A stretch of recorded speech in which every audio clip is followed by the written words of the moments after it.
The relief of freedom. Their captivity has come to a dramatic end, and among those escaping this appalling ordeal are Brits, thankful they can now go home. Do you feel in safety now? I feel safe. I feel safe at the moment, but I won't feel 100% happy until I'm back in the UK. Until I see my family, then I'll be happy. But my heart goes out to the guys that are still there, and hopefully everyone comes home safe.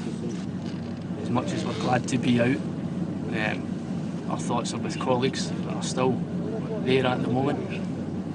But yeah, very relieved.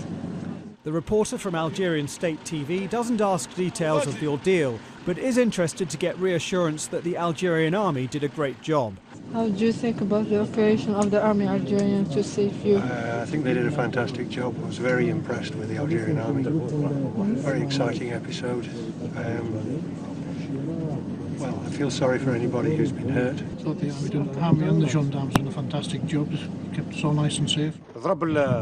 This Algerian worker says he was in a room with 260 people when the army started firing. He says they hit the terrorists while he and other hostages escaped through a back door.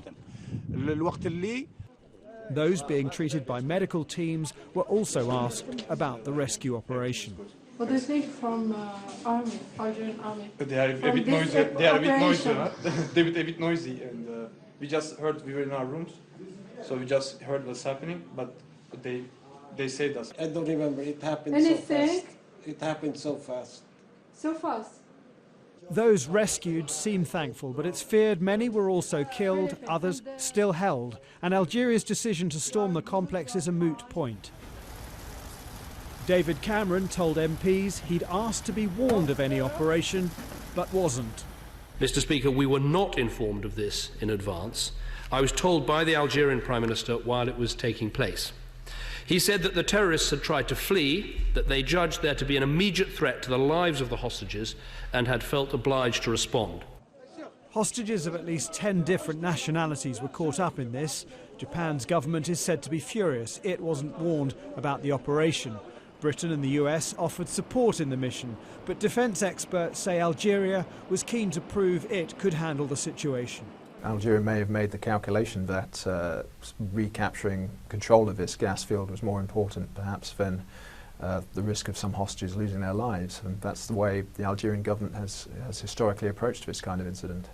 Foreign kidnappings in this region are common, but this large-scale attack heralds a more ambitious terrorist presence, and governments now have to calculate how they'll respond to it. This is a ruthless terrorist attack.